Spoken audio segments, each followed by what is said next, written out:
Confidence with Tech, How to Improve Your Life with Technology. I wanted to just give people some things that I found helpful when I'm working with people that are not confident with technology. What is it that really helps people get more confident with it as they get along and move through it?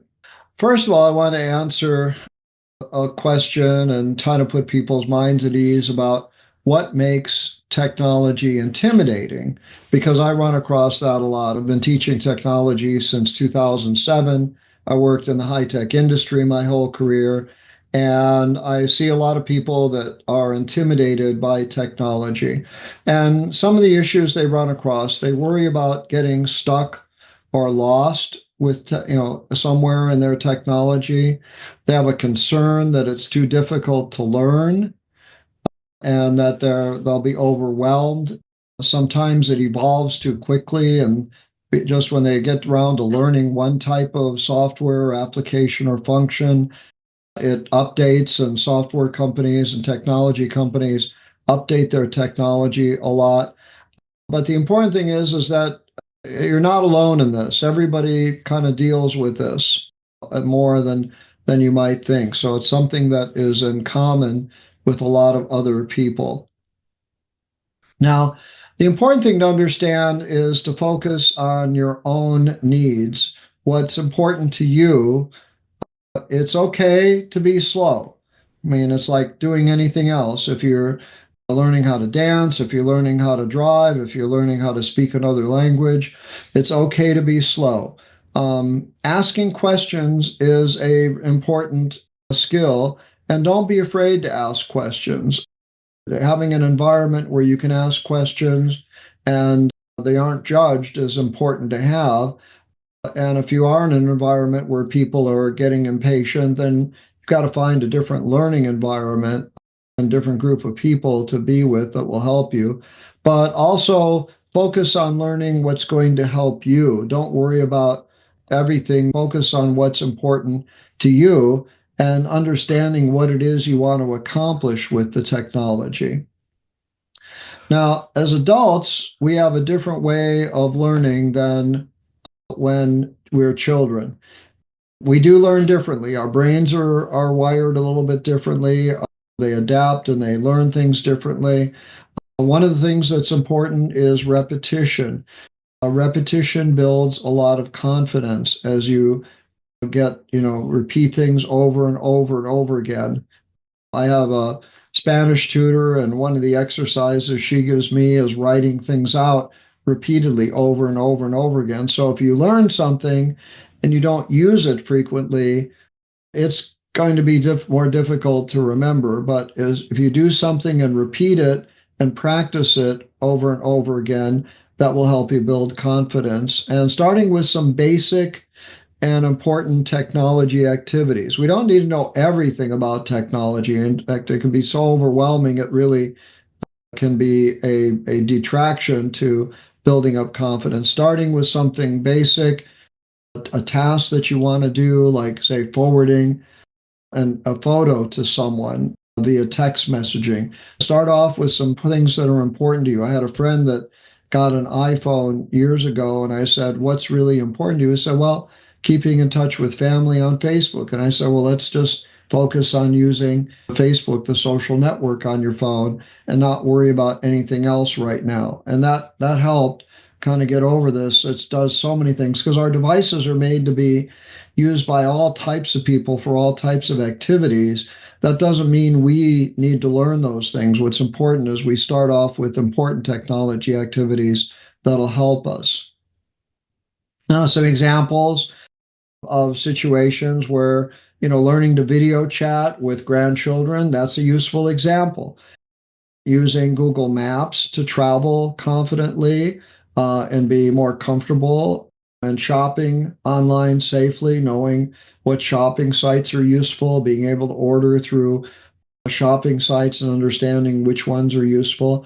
These are tools that can really make things and extend our lives, to connections, to getting out and about more, and to getting things conveniently delivered to us whenever it makes it more useful for us. So these are just some examples of situations where I've helped people learning to use technology and making it more useful to them because it's a priority for them to do some of these things. Staying connected is a great way to take advantage of using technology.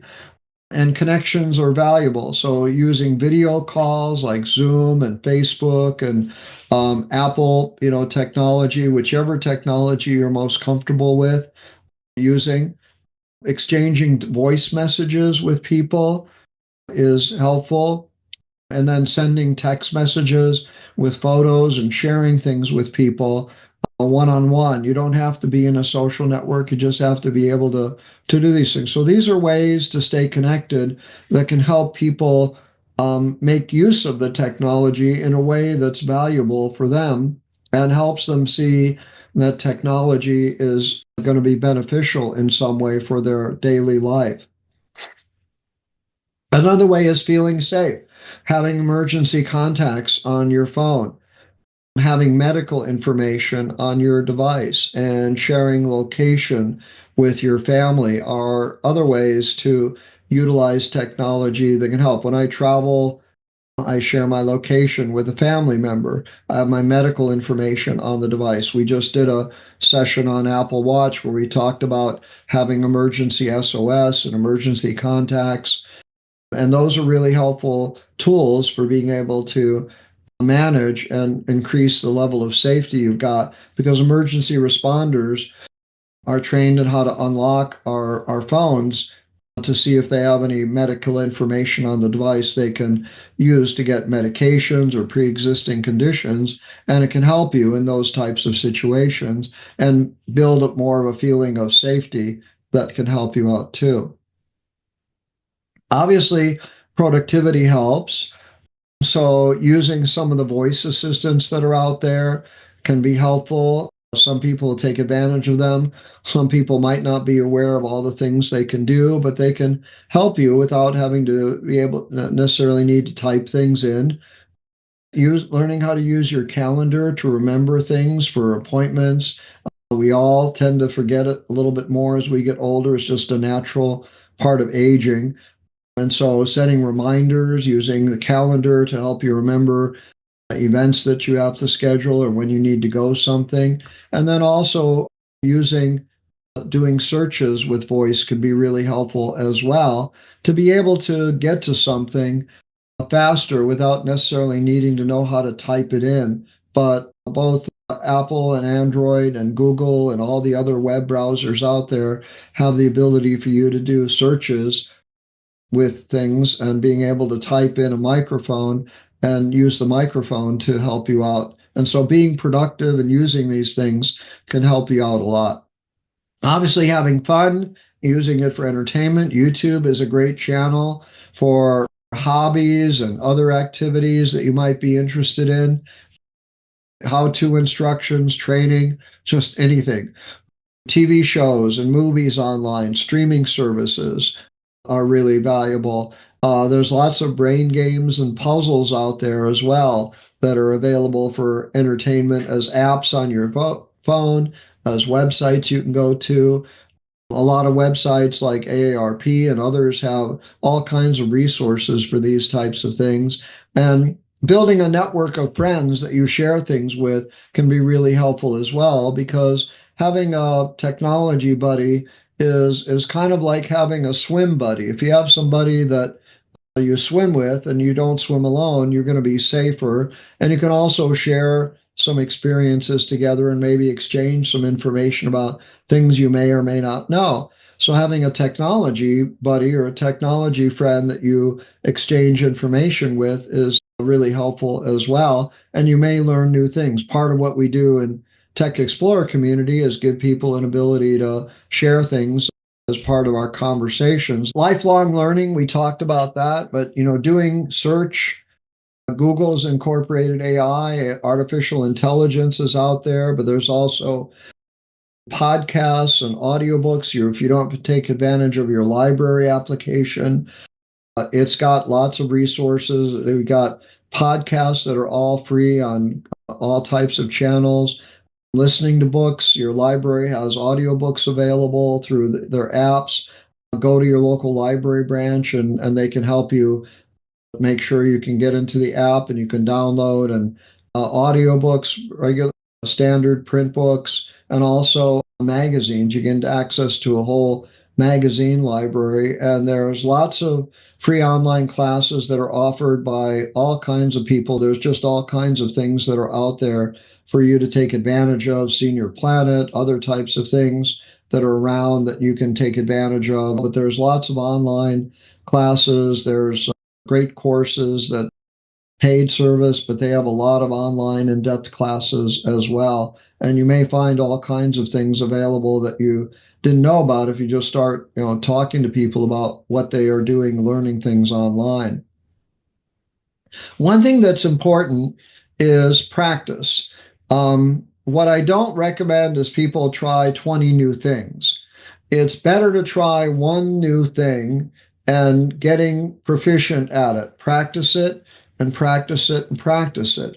We forget about practice because we think this technology should do things for us that we don't need to know about. But practicing is important. I mean, I try to learn something new that has nothing to do with technology, like Spanish or dancing, or some people try learning music, some people cook. But good chefs don't make the best dish the first time they try it. They cook it 100 different times so that they get really, really good at it. And if you start repeating something and doing it again and again and again, and sometimes it might help to write down notes, but don't try and jump from one thing to another thing to another thing to another thing. That can make life more difficult than if you just focus on practicing one thing first and then get practice it again and practice it again and say, well, that's really easy now. I understand exactly what I'm doing. So practice makes progress. And so don't feel as though you have to know how to do it right on the first time. There's a lot of things everybody in technology can't do the first time right. And so they have to practice it no matter what it is. But it's just the people that might know more have practiced it a little bit longer, whether it's working out, whether it's gardening, whether it's learning how to swim, whatever it is. And remember, technology is supposed to be a tool, not a test to see how well you know how to use it. It's there to help you and to help make your life a little bit easier. The last thing I want to mention to you is I recommend to people to try one new thing. Choose an app or feature that you want to explore in an app. Don't worry about 90 different things in a week or making notes. Your notes will get jumbled up the more you try and learn. Learn one thing they say, this will really help me if I know how to do this. And focus on what that thing is, and then learn how to do it and practice how to do it. And then if you can, share it with a friend. Find a friend that you share your learning with that is a learning partner.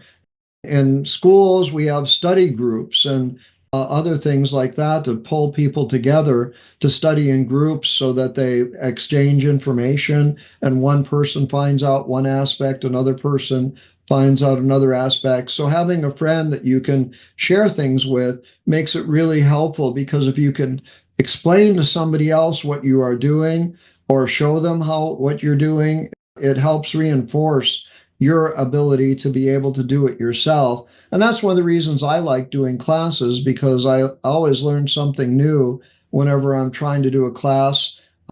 And sometimes something new comes up during the class itself that I didn't know about.